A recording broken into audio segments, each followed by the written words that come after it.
आज हम आपके लिए एक नया टॉपिक लेके आए हैं रेजोनेंस सर्किट से रिलेटेड ही। हमने लास्ट लेक्चर में एलआरसी रेजोनेंस सर्किट की बात की थी। हमने देखा क्या कंडीशन है रेजोनेंस की, रेजोनेटिंग फ्रीक्वेंसी क्या है, कब रेजोनेंस अकर करेगी, उस टाइम पे मेरी इंपेडेंस में क्या होगा, उस टाइम पे मेरे करंट में क्या होगा, और ग्राफिकल स्टडी की थी हमने current versus frequency and impedance versus frequency. उसी टॉपिक को एक स्टेप आगे बढ़ाते हुए आज हमारा टॉपिक होने वाला है tuning of LRC circuit at resonance. अगर मैं थोड़ा सा रिव्यू लूं लास्ट लेक्चर का, हमने देखा था अगर मेरे पास एक आर एल सी सर्किट है और मैंने इसे एक एसी सोर्स प्रोवाइड कर रखा है, this is R, this is XL, this is XC.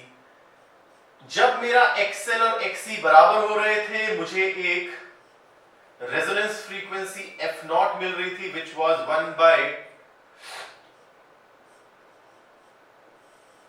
This was my resonance frequency. Resonance frequency पे मेरी इंपेडेंस बराबर हो रही थी रेजिस्टेंस के, और मेरा करंट मैक्सिमम हो रहा था which was V naught by R. Source था VT equals to V naught sine omega T. यही चीजें चल रही थी, यही सारी चीजें चल रही थी। मैं ऐसा भी लिख सकता हूं omega naught equals to 1 by LC. Exactly same बात है, ओमेगा नॉट को 2 बाय एफ नॉट लिखा, so F naught equals to 1 by 2 under root LC. अब चलता क्या है ना, ध्यान से देखना, हमने थोड़ी सी इस पे डिस्कशन की थी, थोड़ी सी डिस्कशन हमने इस पे की थी। क्या हमें पता है मेरी resonance frequency is 1 by 2 pi under root LC, या मेरा ओमेगा नॉट है 1 बाय अंडर रूट एलसी। हमने थोड़ी सी इस पे बात की थी। ट्यूनिंग से मेरा मतलब क्या है, जितने भी रेडियोस या बोल दूं एफएम होंगे, हर सिस्टम में मुझे एक आर एल सी सर्किट मिलेगा। हर सिस्टम में मुझे ये आर एल सी सर्किट मिलेगा। इस सी को मैं चेंज कर सकूंगा। ये सी मेरा वेरिएबल होगा, क्यों? मुझे पता है C equals to epsilon naught A by D. इन प्लेट्स के बीच की separation D is separation between plates. This D is nothing, this is separation between plates. मैं इस D को चेंज करके C बदल सकता हूं, एंड डेफिनेटली अगर मैंने C चेंज किया, अगर मैंने C चेंज किया तो मैं रेजोनेटिंग फ्रीक्वेंसी F नॉट भी चेंज कर सकता हूं। अगर मैंने किसी भी LRC सर्किट में C बदल दिया तो मैं F नॉट, C पे भी डिपेंड कर रहा है, L पे, L फिक्स है, अगर मैं C बदल रहा हूं मेरा F नॉट बदल रहा है। अब चल क्या रहा है, ध्यान से देखना, मेरे FM के सिस्टम पे जो भी मेरा सर्किट है, मेरा FM का जो ये सर्किट है, इस पे हर टाइम हर तरह की फ्रीक्वेंसी आ रही है। इस सर्किट पे हर टाइम हर तरह की फ्रीक्वेंसी आ रही है। यहां पर 95 FM भी है, यहां 93.5 भी है, 92.8 भी है, 108 मेगाहर्ट्ज भी है, सारी तरह की फ्रीक्वेंसी इस पे आ रही है। बट ये वही फ्रीक्वेंसी पिक करेगा, द सिस्टम पिक्स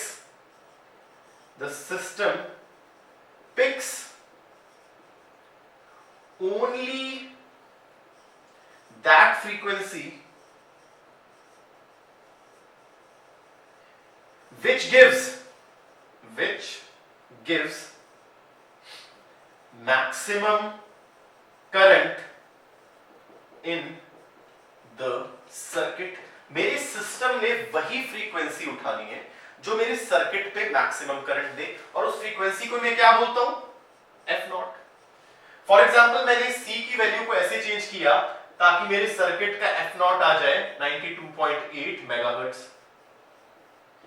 तो ये सर्किट सिर्फ इसे पिक करेगा क्योंकि ये फ्रीक्वेंसी यहां पर दे रही है मैक्सिमम करंट, ये फ्रीक्वेंसी यहां पर दे रही है मैक्सिमम करंट। बट असलियत में होता क्या है ना, असलियत में होता क्या है, ध्यान से देखेंगे। अभी तक की चीजें समझ आई, साफ साफ नोट्स बनाएंगे बच्चे। हम कर क्या रहे हैं, ट्यूनिंग पैरामीटर्स। मैं अपने सर्किट को ट्यून कर रहा हूं, जब भी मैं वो नॉब घुमाता हूं ना, जब भी मैं वो नॉब घुमाता हूं एफएम की, अपने कार्स में एफएम सुन रहे होते हैं, जब भी आप वो नॉब घुमाते हैं, वो बटन प्रेस कर रहे होते हैं, जो फ्रीक्वेंसी सिलेक्ट कर रहे होते हैं, वो क्या कर रहे होते हैं, वो नॉब घुमाने से आप इसके सी के प्लेट्स की सेपरेशन सेट कर रहे हो, यानी आप सी चेंज कर रहे हो।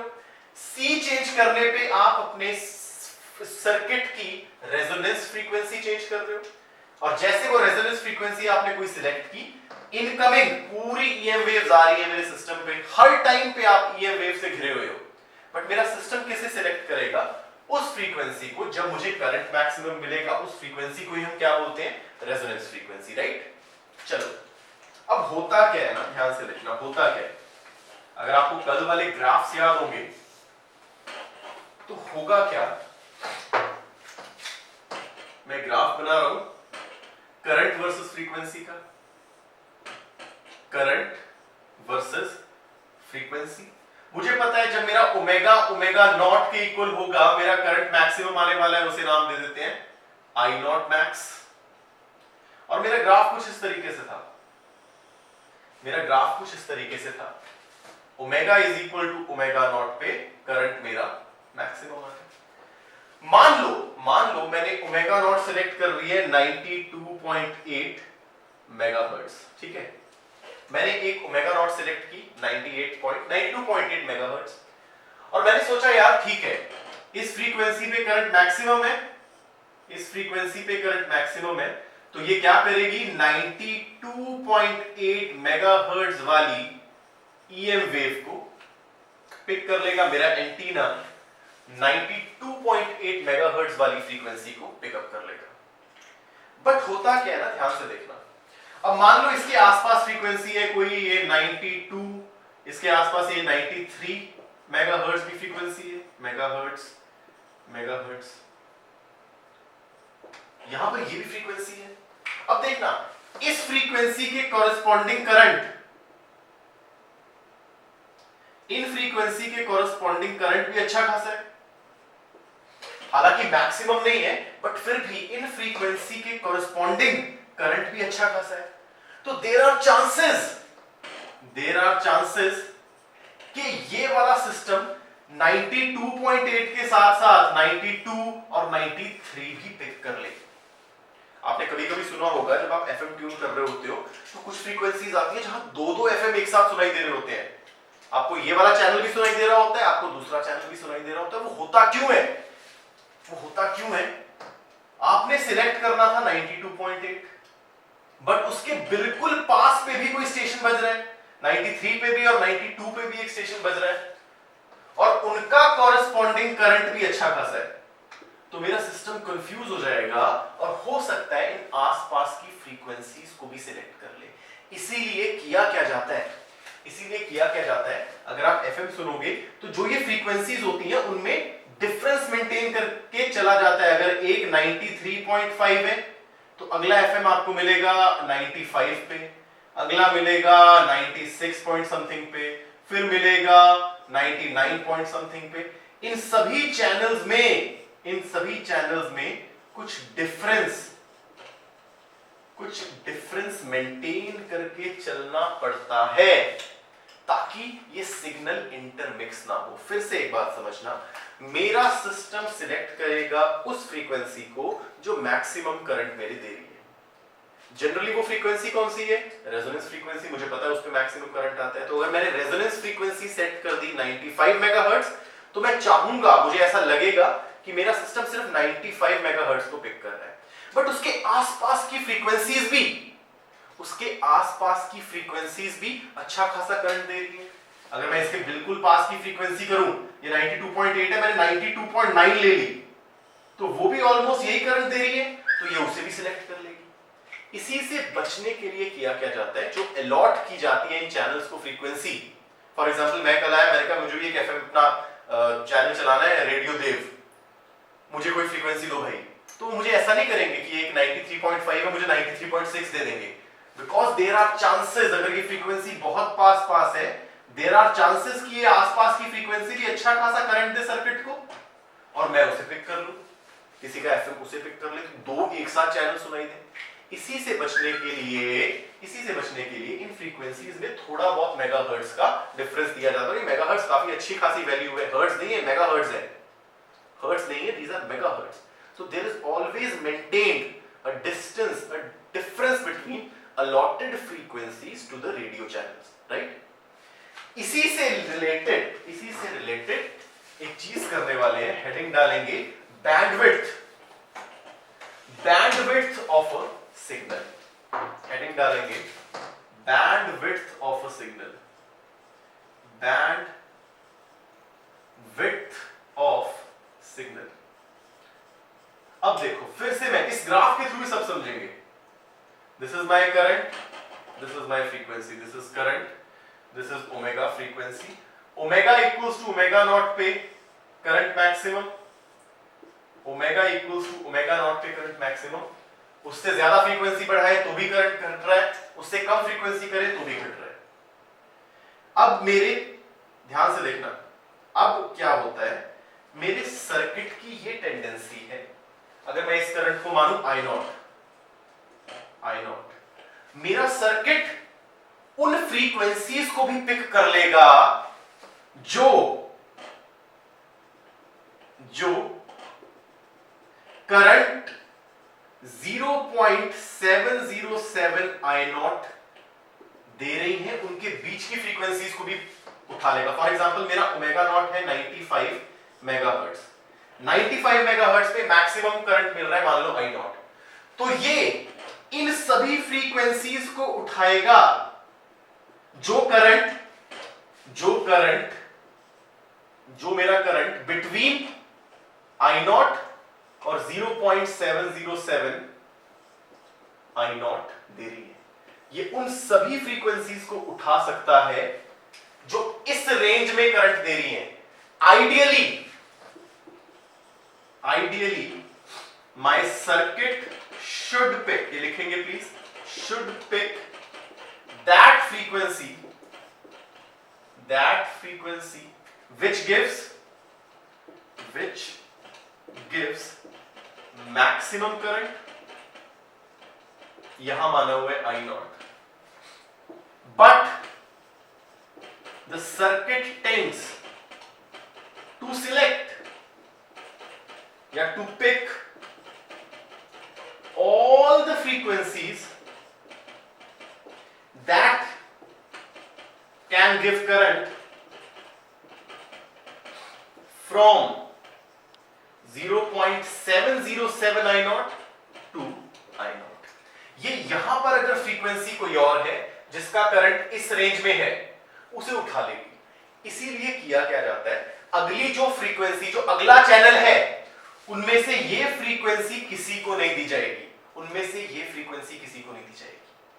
एंड इसे मैं बोलता हूं लोएस्ट फ्रीक्वेंसी, इस फ्रीक्वेंसी को मैं बोलूंगा लोअर फ्रीक्वेंसी, और इस फ्रीक्वेंसी को बोलूंगा हायर फ्रीक्वेंसी। एक फ्रीक्वेंसी मुझे सिलेक्ट करनी है, मैं चाहता हूं मैं ये सिलेक्ट करूं, बट सर्किट की टेंडेंसी है इसके आसपास वाली वो फ्रीक्वेंसी भी उठा लेगा जो current I not 0.707 I not से I नॉट के बीच में दे रही है। तो जो अगला चैनल है, मैं उसे इनमें से कोई फ्रीक्वेंसी नहीं दूंगा, मैं उसे अगले चैनल की फ्रीक्वेंसी कुछ यहां रख दूंगा, जो इस रेंज में ना आए, यहां रख दूंगा, इस रेंज में ना आए, और इस higher frequency minus lower frequency, यानी ये सारी frequencies FH minus FL, FH is higher frequency minus lower frequency को नाम देते हैं बैंडविड्थ, इसको नाम दिया जाता है bandwidth. This is known as bandwidth of the given signal. वो सारी फ्रीक्वेंसीज, इस फ्रीक्वेंसी के आसपास की वो सारी फ्रीक्वेंसीज जो सर्किट सिलेक्ट कर सकता है, बिकॉज इन फ्रीक्वेंसीज ने जो करंट दिया वो 0.707 से लेके I नॉट के बीच में लाई कर रहा है, इसको मैं बोल देता हूं बैंडविड्थ, तो मुझे ये बताओ, मैं इसे मिटा रहा हूं, तो मुझे ये बताओ, मैं दो अलग अलग सर्किट्स के लिए मैं दो अलग अलग सर्किट्स के लिए सेम ग्राफ बना रहा हूं, क्या करंट वर्सेस फ्रीक्वेंसी। एक ग्राफ कुछ ऐसा है और एक ग्राफ कुछ ऐसा है। This is omega naught, this is omega naught.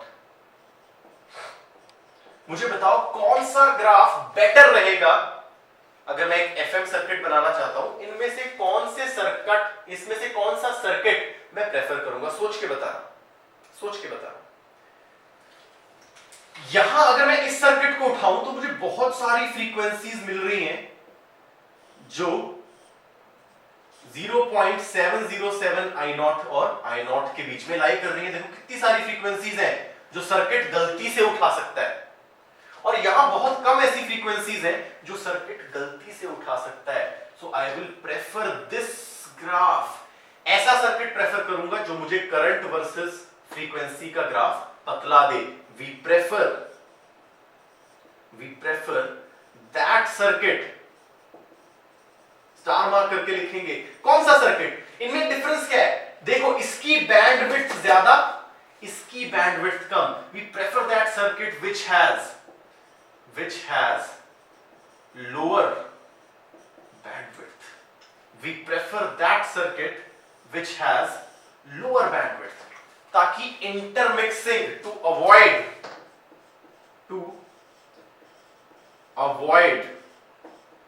intermixing of signals. Intermixing of signals को अवॉइड करने के लिए मैं वो सर्किट चुनूंगा जिसकी बैंडविड्थ कम हो, क्योंकि जितनी ज्यादा बैंडविड्थ उतनी ज्यादा चांसेस है कि ये फ्रीक्वेंसी को, इन फ्रीक्वेंसीज को उठा सकता है। क्यों? बिकॉज इन फ्रीक्वेंसी पे जो करंट मिलने वाला है, इन फ्रीक्वेंसीज पे जो करंट मिलने वाला है, इन फ्रीक्वेंसीज पे जो करंट मिलने वाला है वो 0.707 I नॉट और I नॉट के बीच में लाई कर रहा है। तो मुझे कौन सा सर्किट उठाना है जिसकी बैंडविड्थ कम हो, यानी इंटरमिक्सिंग के चांसेस ज्यादा हो। प्लीज ढंग से ये समझ के लिख लेंगे, अपनी लैंग्वेज में भी लिखने की कोशिश करेंगे, वीडियो पॉज करेंगे, सब समझ के लिखेंगे। जेई में बहुत इंपॉर्टेंट टॉपिक है ये। चलो आगे चलते हैं।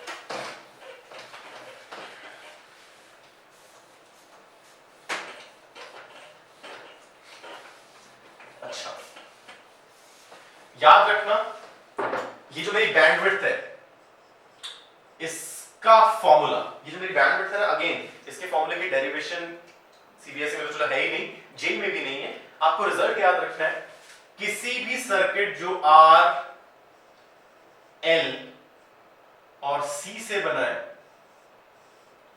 आर एल और सी से बना है, उसकी बैंडविड्थ वुड बी, यहां पे बनाएंगे प्लीज। जो भी सर्किट RLC, हम सीरीज सर्किट की बात कर रहे हैं, RLC सीरीज सर्किट की बात कर रहे हैं, जो भी सर्किट इस RLC सीरीज से बना है इसकी bandwidth is given by R by L, R by L, और ये रेडियंस में होगी, radians, R by L radians. हम एक चीज डिफाइन कर रहे हैं, मैं बोल रहा हूं Q फैक्टर, इसे बोलते हैं quality factor, quality factor, and it is defined as omega naught divided by bandwidth. omega naught क्या है? Resonating frequency, it is in radians, और बैंडविड्थ देखो क्या है, R by L, तो मेरा Q फैक्टर क्या आया, omega naught by R by L। अगर आप एफ नॉट की टर्म्स में लिखोगे ना, एफ नॉट बाय बैंडविड्थ, तो इधर बैंडविड्थ को मैं लिखूंगा F naught by R by L into 2 pi. यहां मैं इसे 2 पाई से मल्टीप्लाई करूंगा, ये चीज याद रखना। अब मेरा क्वालिटी फैक्टर बता क्या रहा है, ध्यान से देखो, मुझे साफ दिख रहा है माय क्वालिटी फैक्टर, मेरा Q factor is inversely proportional to bandwidth. और हमने अभी देखा हमें प्रेफर क्या करना है, बैंडविड्थ कम, तो बैंडविड्थ कम तो क्वालिटी फैक्टर ज्यादा। और सर्किट का क्वालिटी फैक्टर का मतलब क्या है कि मुझे सिग्नल की क्वालिटी कैसे रिसीव हो रही है। बैंडविड्थ कम होगी, मेरी बैंडविड्थ कम, इसका मतलब क्या हुआ, chances of intermixing of signals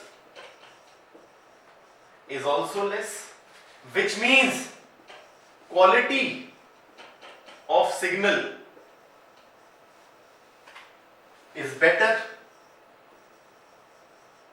which means मेरा Q factor is high, मेरा Q factor is high। ये सबसे इंपॉर्टेंट लाइन है अभी तक की। मुझे वो सिग्नल, वो सर्किट सिलेक्ट करना है जिसका Q फैक्टर हाई हो। Q फैक्टर हाई हो यानी बैंडविड्थ कम हो। क्यों भाई, बैंडविड्थ कम होगी तो बहुत कम ऐसी फ्रीक्वेंसी है जो गलती से मेरा सर्किट उठा सकता है। उठानी उसको रेजोनेंस फ्रीक्वेंसी है, मैंने 93.5 हर्ट्ज घुमाया तो मैं चाहता हूं सिर्फ 93.5 हर्ट्ज सिलेक्ट करे, बट अगर उसके पास 93.6 हर्ट्ज हुई एक और फ्रीक्वेंसी, वो गलती से वो भी उठा सकता है। अगर वो करंट देगी किस रेंज में, 0.707 I0 to I0। उठाना वही फ्रीक्वेंसी था जिसने सबसे ज्यादा करंट दिया, बट उसके आसपास की फ्रीक्वेंसी को भी उठा सकता है। क्वालिटी फैक्टर अच्छा रखना है तो बैंडविड्थ घटानी पड़ेगी, पहले ही देख चुके हैं। What is quality factor? It is resonance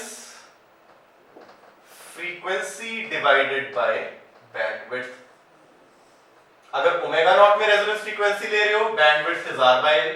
अगर F नॉट में ले रहे हो, bandwidth is 2 pi R by L। ठीक है, बात समझ में आई? चलो, बहुत बढ़िया। तो ये बात थी मेरे सर्किट के क्वालिटी फैक्टर की। अब क्वालिटी फैक्टर एक और चीज पे डिपेंड कर रहा है। आखिरी चीज आ रही है हमारी ट्यूनिंग से रिलेटेड, आखिरी चीज आ रही है। मेरा क्वालिटी फैक्टर ना एक और चीज पे डिपेंड कर रहा है। ग्राफिकली समझते हैं फिर से। अच्छा, अगर मैं बोलूं, खुद सोच समझ के बताना, अगर मैं बोलूं मेरे को ग्राफ गिवन है करंट वर्सेस फ्रीक्वेंसी का, 3 ग्राफ गिवन है अलग अलग सर्किट के लिए। एक है ऐसा, एक है ऐसा, और एक है ऐसा।